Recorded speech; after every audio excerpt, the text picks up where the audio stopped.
Okay, so let's take a look at Adobe Flash.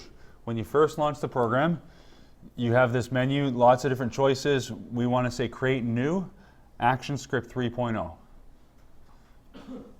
Okay, so that's just the first option under Create New.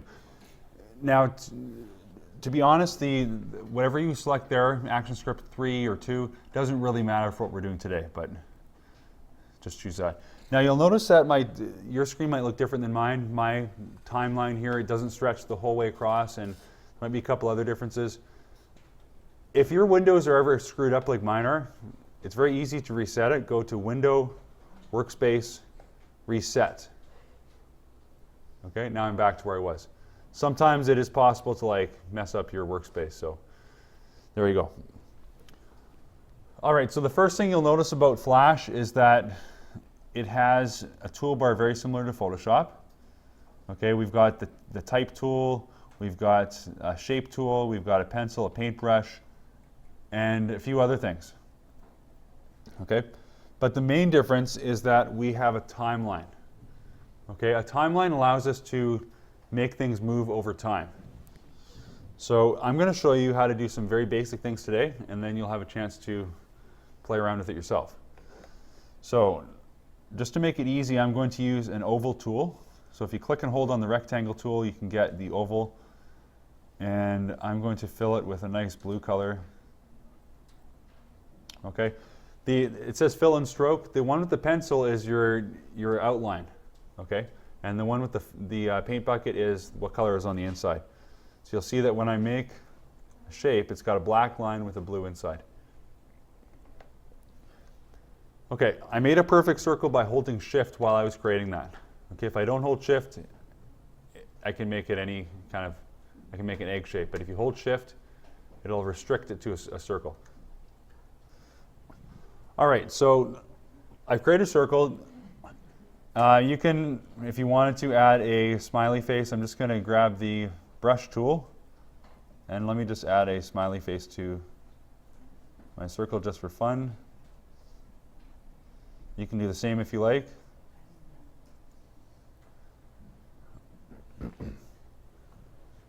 Okay, now I'm going to go back to the selection tool, which is the black arrow. V is the hotkey, just like in Photoshop. So if you're used to that hotkey. And I'm going to click and drag a box around this to select everything I've just drawn. Now F8, or Foxtrot 8 if you like the phonetic alphabet, F8 will bring up a menu saying convert to symbol. So whatever I've drawn, I always want to convert it to symbol before I move it. Okay, so this type is just a graphic. Don't worry about these other two for now. And I'm going to call this smiley. Okay. Now one cool thing about converting it to a symbol is that in my library tab, right next door to my properties, you'll see that it is now in my library. So if I delete him, I can always bring him back in. And I can make as many copies of Smiley as I want. Okay, so this is very useful if you're creating a scene with lots of trees, for instance. You can draw one tree, convert it to a symbol, and then drag out as many as you want. All right, so I'm going to show you how to make Smiley, or whatever shape you've created, move across the screen. So it's good to think about this as a stage. Okay, it actually is called the stage, but if you think about it like a stage in a drama production, right? This is off stage right now, so the audience can't see him. So you could actually have something move from one side of the stage to the other, and we only see what's in the white box. Okay? So what I'll do right now, I've moved him off stage. I'm going to right click and create motion tween. Okay, the first thing you'll notice is that it has extended my timeline. Let me just Control Z to undo. Right now, this is only existing on one frame. If I create motion tween, you'll see that my frame has been extended to frame 24. Now it's pretty small on my screen here, but you can maybe see it on your own or on this video later, that it says 24 FPS. That's the frame rate. So that means that in that there are 24 frames per second. So this will give us 1 second of animation. Okay, you can always hit enter to test it. Now there's nothing happening because he's just sitting there for 1 second.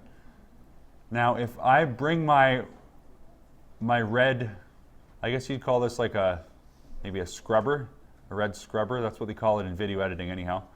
I'm going to drag that to the very end and drag my smiley face across the stage. Okay, so that's setting the keyframe for this smiley face on frame 24 to be on the other side of the stage. Now what Flash does is it automatically will calculate the in-between stages. That's why it's called a tween, because it stands for in between. So all I've done is I've set 2 keyframes and Flash does the rest of the work. Okay. Now, I think that's a little bit quick. So what I'm going to do is I'm going to, with the selection tool still selected, go to the very edge of my frame. You can see these 2 little arrows appear. I'm just going to click and drag that out to 48. Okay, that'll give me 2 seconds. Okay, so now it takes a full 2 seconds for my smiley to cross the stage. Okay, another cool thing you can do is if you just click on your tween, so anywhere in between these 2 frames. So I've just clicked down here. You'll see that in my Properties tab, I've got a couple options. So I can, this ease here, if I bring it all the way to -100, look at the difference now. Hit enter to test.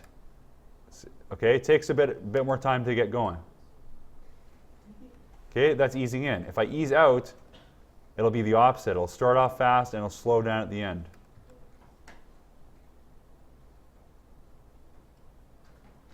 Okay, so those are different options you can play with. The other one is rotation. So if I just say rotate 1 time, then let's test this out again. Now smiley rotates 1 time. Okay, you can go crazy. If you say like 20 times, well, let's see what happens. He's going to go so fast you can't even really see what's happening. Okay. Another thing we can actually do, this is maybe getting a little bit more advanced, but with the selection tool highlighted, I can actually adjust this motion path. So you see when my mouse gets close to the green line, I get a little curve symbol. So I can click and drag that motion path, and I can actually influence the arc of that path. Okay, and you can do that at any point you want to adjust that arc. So now, looks like he's kind of flying through the air. And remember what I said about the stage? We're just in preview mode right now, okay? So that's why we're seeing him on the gray. If I hit Control Enter, so hold Control then press Enter, it will export it into its own window. So this is kind of like publishing your movie. So you can see what it looks like. Okay. So let me just do one more just to show you. Now what we can do is, this is layer 1. Just like in Photoshop, we can add a second layer. So at the bottom of my timeline, bottom left, I can make a new layer. So if I want to make a second object move, I would make that happen on layer 2. Okay. So let me just quickly draw a character.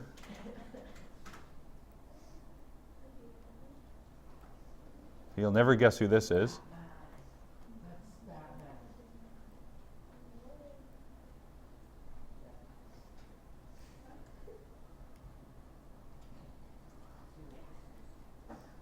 Okay, I'm just going to fill him in.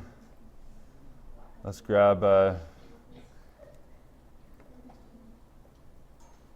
he's going to be mad. There we go. Okay, so I've drawn my character with the drawing tools. You can take more time in drawing character if you want. Now I'm just going to select him again, press F8 to convert to symbol. I'm going to call this Batman. Okay, and again, Batman has been added to my library.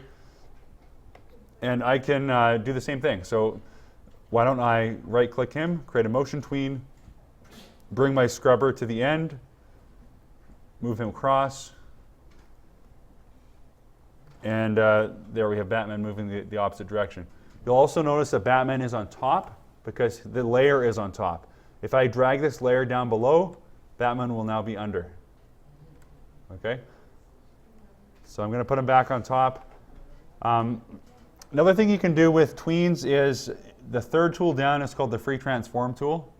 We've used Free Transform a little bit in Photoshop with Control-T. So same kind of thing. I can rotate him, I can shrink him, and Flash will do all the hard work. It'll figure out how to get him from this to this, and it'll fill in all the in-between stages. Okay, so if I make him really small, then he'll you'll see him shrink before your eyes.